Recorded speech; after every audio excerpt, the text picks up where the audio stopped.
Hello and welcome students to the second part of the story The Water Seed. Open page 92.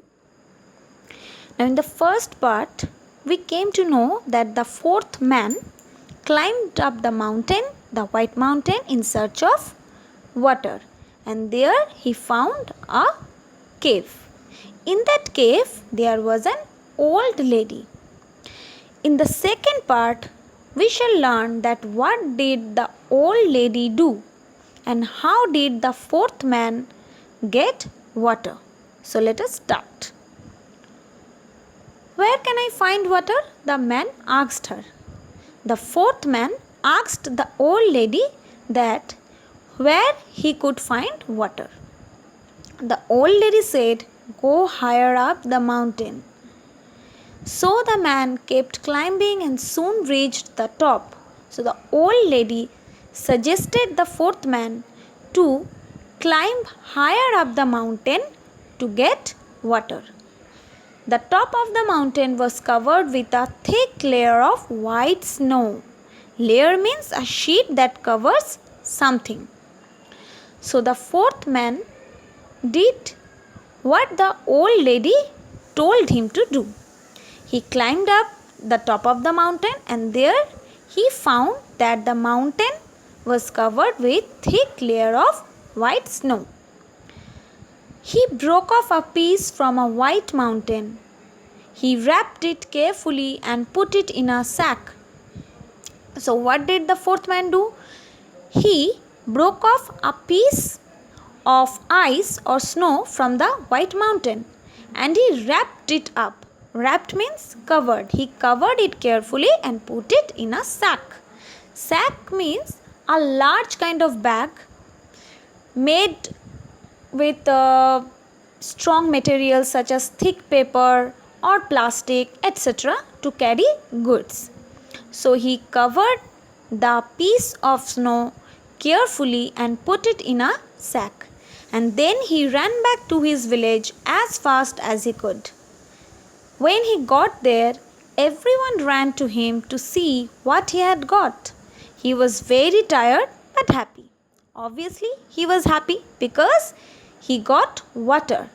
He said, "I have brought back the water seed." Now, this is very interesting. What does it mean, the water seed? Yes, we shall learn. The people were excited to hear this. Excited means became very happy because the fourth man told them that he has got the water seed from which they can get water. Everyone wanted to see the water seed. When he opened his sack, there was nothing in it. Now can you tell me why there was nothing?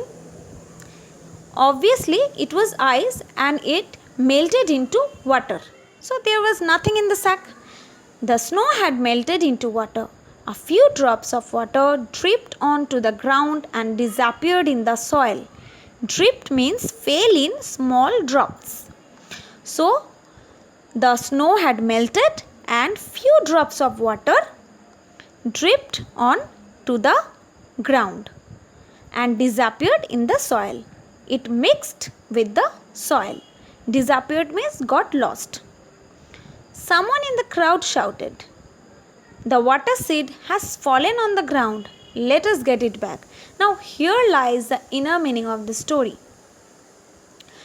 Obviously we can't get water from a seed. There is nothing like water seed, obviously. Now this is a symbol. Here it symbolizes that soil itself is the source of water. If we dig up the soil, the ground, we can get groundwater because there is a layer of water under the ground. All the villagers started digging to get back the water seed. And what did they find? They dug and they dug deeper. After digging for some hours, they found water coming out of the ground. Everyone shouted with joy, "The water seed has given us water." So finally they got water. Finally that few drops of water helped them to get permanent water. The water seed has given us water. Now the village always has water. So from this story, we may learn the thing that every problem has a solution. We just need to find that out. And nature itself has many things for us. We just need to use every element of the nature properly. Right? So learn this much and along with the spellings. Thank you.